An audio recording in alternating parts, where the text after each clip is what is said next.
kepada petani, apa masalahnya, apa tantangannya, harganya apa kurang tinggi, produknya kurang bagus, itu didiskusikan dalam kelompok itu sehingga ini PPL-nya selalu hadir. Ada beberapa di Jawa Tengah sana dan banyak itu PPL, maaf kata, yang sudah pensiun 2 bulan, dia 3 bulan sudah pensiun, itu kami tarik jadi karyawan perusahaan walaupun dia tidak full, sehingga kita karyakan PPL di lapangan yang sudah biasa berhubungan dengan petani itu kita pakai dan kita pekerjakan sebagai karyawan perusahaan.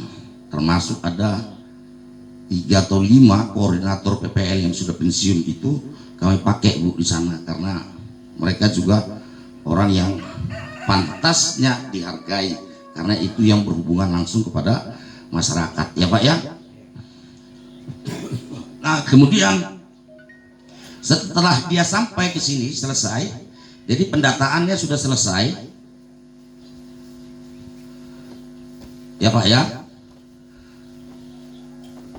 Pendataan ini kami kembalikan ke desa. Kemudian kami lapor kepada kepala desa, ini pendataan di desa, misalnya contoh desa Cisolok misalnya sudah selesai Pak Kepala Desa, ini data-data petaninya, ini pemilik lahannya, bahan yang mereka pakai, produksinya setiap hari berapa, dijual kemana, lahannya berapa, itu lengkap semua nanti datanya itu. Kemudian Pak Kepala Desa ngecek, dan kalau itu memang benar penduduknya, karena nanti pada pendataan itu masing-masing petani itu diminta KTP-nya, dipoto KTP-nya supaya datanya benar-benar valid. Kemudian Pak Kepala Desa kasih tanda tangan. Setelah kepala desa itu kami pergi ke PPL untuk menyatakan klarifikasi bahwa nama-nama tersebut adalah benar petani-petani yang ada di desa itu. Kalau PPL bilang iya benar, mereka kemudian parap. Setelah diparap oleh kepala desa dan PPL itu kemudian ditandatangani oleh direktur utama perusahaan. Jadi dalam farmer list itu ada 3 tanda tangan direktur utama perusahaan, kepala desa, dan PPL. Yang sudah ditandatangani ini itu kami kembalikan lagi ke dinas. Dinas ngecek bahwa di desa itu sudah ada ini, sehingga data itu biasanya dipakai oleh PPL atau desa untuk melakukan program mereka. Karena data yang kami keluarkan itu adalah data yang valid karena dari rumah ke rumah, satu rumah ke satu rumah itu anak-anak nanti datang ngecek, tanya sama bapak, tanya sama ibu ya. Nah kemudian setelah itu dinas akan keluarkan surat yang namanya rekomendasi lahan organik. Nanti ada dari dinas keluar, dari Pak Ernest atau dari Bu Ira keluar surat rekomendasi lahan organik bahwa desa Cisolok misalnya contohnya benar-benar sudah lahannya organik sesuai dengan pendataan yang dilakukan oleh PT Pido ya Pak ya. Kemudian rekomendasi ini kami serahkan ke Kontrol Union. Ini lembaga sertifikasi terbaik di dunia, nomor 1 dan yang paling mahal karena satu desa itu 150 sampai dengan 200 juta biayanya.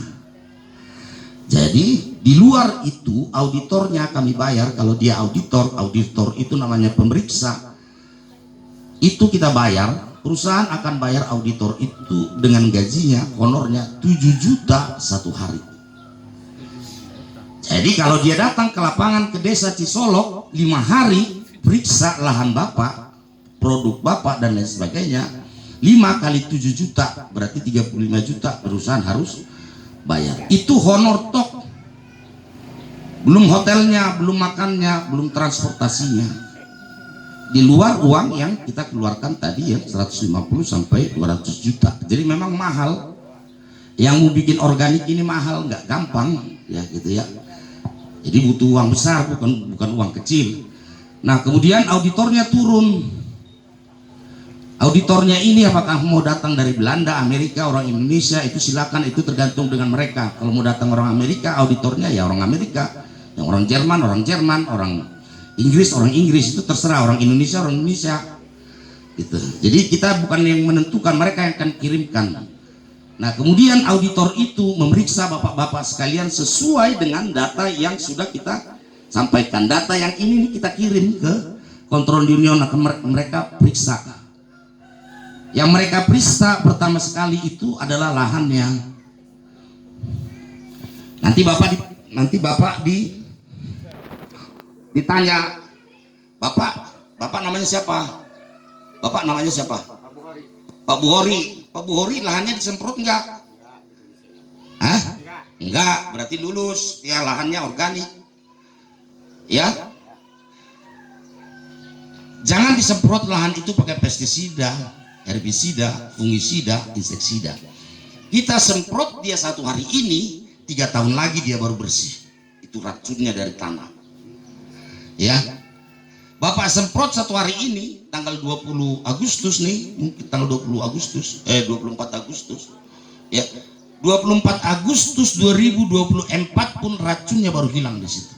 3 tahun dia mengendap di tanah itu. Itu bahayanya. Jadi bisa bayangkan Bapak ya, kalau tanam padi kemudian disemprot pakai pestisida, fungisida, herbisida, insektisida.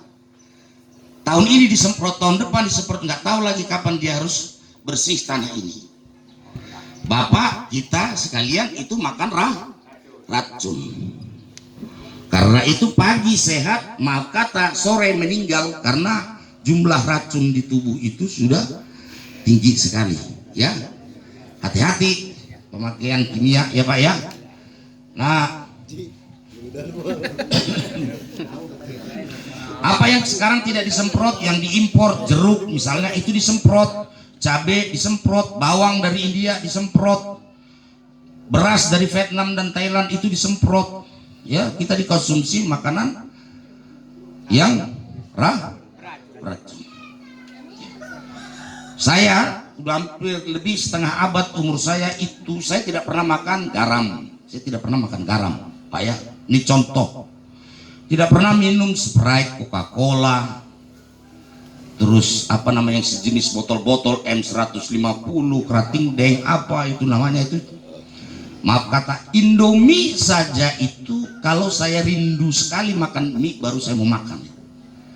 Itu pun ada bungkusnya yang putih yang bunyi, kita bunyi cik, cik, cik, cik. Kalau kita buka dia putih itu. Kalau saya mau makan Indomie itu enggak saya ikutkan masak ke dalam. Karena di situ letak racunnya. Jadi bisa saya hitung berapa kali saya makan Indomie gitu. Ya. Nah, karena memang kita sudah dikelilingi dengan kimia ya Pak ya. Nah yang kedua nanti mereka akan periksa apa namanya nira atau apa istilahnya kalau di sini Pak, lahangnya. Nah waktu Bapak mau beres ke atas pohon aren misalnya, Bapak bawa campurannya apa? Bapak campuran apa? Tidak pakai campuran, pakai raru, getah. Rarunya apa? yang ada kulit manggu, ada akar kawao. Ya, yang organik toh. Akar kawao. Berarti itu juga auditornya akan tanya barang-barang itu punya Bapak sendiri atau beli dari warung? Semua ya Bapak sendiri. Ya, mati listrik, mati lampu. Nah, itu beli di warung atau milik sendiri? Kalau kawau itu tanaman liar. Oh ya, berarti nggak usah dari warung. Karena segala sesuatu menurut mereka ini kalau dibeli dari warung itu namanya tidak organik. Ya, ya Pak ya. Nah, kemudian dia akan periksa produknya. Bapak produk apa? Gula cetak atau gula semut atau gula cair atau gula apa itu silakan. Nanti mereka periksa. Nah waktu Bapak masak Bapak pakai bahan tambahan tidak? Ah berarti organik. Karena ada yang pakai bahan tambahan gula pasir lah, apalah segala macam lah kan gitu itu. Ya. Kalau di Jawa Tengah sana sambil masak nira mereka itu biasanya nyimplung rebus singkong. Saya nggak tahu di sini kebiasaannya ya. Kalau untuk gula semut Pak emang ada. Apanya? Nah iya, minyaknya apa? Minyak goreng, bensin, solar atau apa nih? Nah, ya memang waktu istilahnya nggak tahu saya di sini ya, tapi di Jawa sana itu istilahnya munjuk. Jadi waktu niraknya naik ke atas berbusa-busa, mepes ya. Oh iya, mepes. Mepes itu biasanya petani kasih minyak. Untuk gula semut ya. Iya, kalau di sana gula cetak mau gula semut dia mesti pakai itu. Gula cetak. Oh ya di sana pakai ya Pak ya. Nah itu tidak organik kalau pakai minyak goreng. Ah, ya itu tidak organik karena minyak goreng itu dari pabrik diproses, ada pengawet, ada pewarna, ada penyimpanan, penahanan, itu tidak boleh. Jadi kalau auditornya tahu bahwa bapak pakai minyak goreng itu dia langsung coret. Nah biasanya kalau di sana mereka pakai kelapa, minyak kelapa, iya Pak, minyak lentik namanya.